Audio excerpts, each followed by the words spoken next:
అందరికీ నమస్కరించుకుంటూ మరి కూటమి ప్రభుత్వం అధికారంలోకి వచ్చాక మహిళలకు కానీ బాలికలకు కానీ ఎక్కడా రక్షణ లేదని క్లియర్ కట్ గా కనపడుతుంది.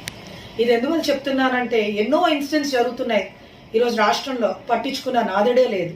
మరి రీసెంట్ గా ఈ 2-3 రోజులు బట్టి కూడా ఉమ్మడి తూర్పు గోదావరి జిల్లాలో జరిగిన ఇన్సిడెంట్స్ తలుచుకుంటే చాలా బాధ అనిపించింది. ఆ ఇన్సిడెంట్స్ ఎక్కడో కాదండి, ఈరోజు రాజమహేంద్రవరంలోని అదే విధంగా తునిలోని వరుసగా 2 ఇన్సిడెంట్స్ ఎంత బాధ అనిపిస్తున్నాయంటే ఈరోజు హాస్టల్లో చదువుతున్న బాలికలకి ఈరోజు ఎందుకంటే ఆర్థిక పరిస్థితి బాగుండగా పిల్లలుని హాస్టల్స్ లో ఎస్సీ ఎస్టీ బీసీ హాస్టల్స్ లో వేసిన ఆడపిల్లలకి రక్షణ లేకపోతుందని క్లియర్ కట్ గా 2 ఎగ్జాంపుల్స్ మీ అందరికీ కూడా ఈరోజు కూటమి ప్రభుత్వం వచ్చాక ఏ రకంగా పరిపాలన జరుగుతుందని మీ క్లియర్ కట్ గా అందరికీ కూడా చెప్పబోతున్నాను.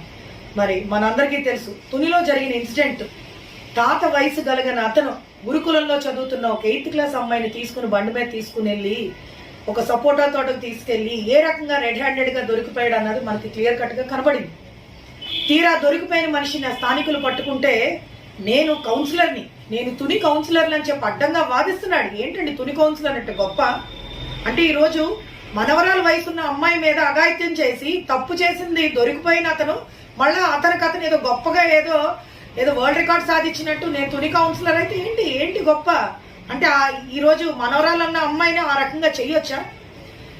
ఈ యొక్క కేసు పోలీస్ స్టేషన్ తీసుకెళ్తే అతను తప్పించే ధోరణిలో కూటమి ప్రభుత్వం ఆ స్టేషన్ నుంచి ఈ స్టేషన్, ఈ స్టేషన్ నుంచి ఆ స్టేషన్ పంపించిన విషయం మనందరికీ తెలిసిందే.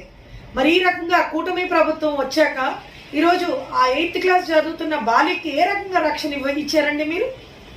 ఇది ఎంత బాధ అంటే తుని ఎమ్మెల్యే గారు ఒక మహిళా ఎమ్మెల్యే, మరి పక్కనే మరి చెప్పుకోవాలండి మన అందరం, మరి మన వంగల్పూడి అనిత గారు మన హోమ్ మినిస్టర్ గారు తెల్లారు లేస్తే ఏం పని ఉండదండి ఆమెకి, జగన్ గారిని తిట్టడం, జగన్ గారిని టార్గెట్ చేస్తే ఆవిడ అందరూ చూస్తారని చెప్పి ఈరోజు ఒక హోమ్ మినిస్టర్ కింద ఉండి, ఒక మహిళా హోమ్ మినిస్టర్ కింద ఉండి ఇన్సిడెంట్ జరిగింది.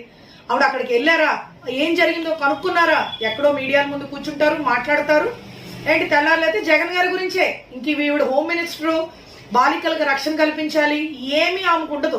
ఇది ఎందుకు చెప్తున్నానంటే చాలా బాధ ఏంటంటే తుని పాయకరావుపేట పక్కన, అంటే పాయకరావుపేట ఎమ్మెల్యే ఆమె పక్కనే తుని ఇన్సిడెంట్ ఎంత దూరంలో జరిగింది? ఆమె వచ్చి ఎక్కడా రెస్పాండ్ అవ్వరు. మరి స్థానికంగా ఉన్న ఒక మహిళా ఎమ్మెల్యే కూడా ఈరోజు ఆ కౌన్సిలర్ ని తప్పించే ధోరణిలో పనిచేసిన విషయం మనందరికీ కూడా కనపడుతుంది. అదే కాకుండా మరి రాజమండ్రిలో యొక్క ఇన్సిడెంట్ మరి మర్చిపోయారండి, ఇంకోటి మాట్లాడాలి. మరి అదే నియోజకవర్గం దగ్గరలో మరి మన పిఠాపురం ఎమ్మెల్యే గారు, అదే విధంగా డిప్యూటీ సీఎం గారైన పవన్ కళ్యాణ్ గారు మాట్లాడితే మహిళల జోలికి వస్తే తాట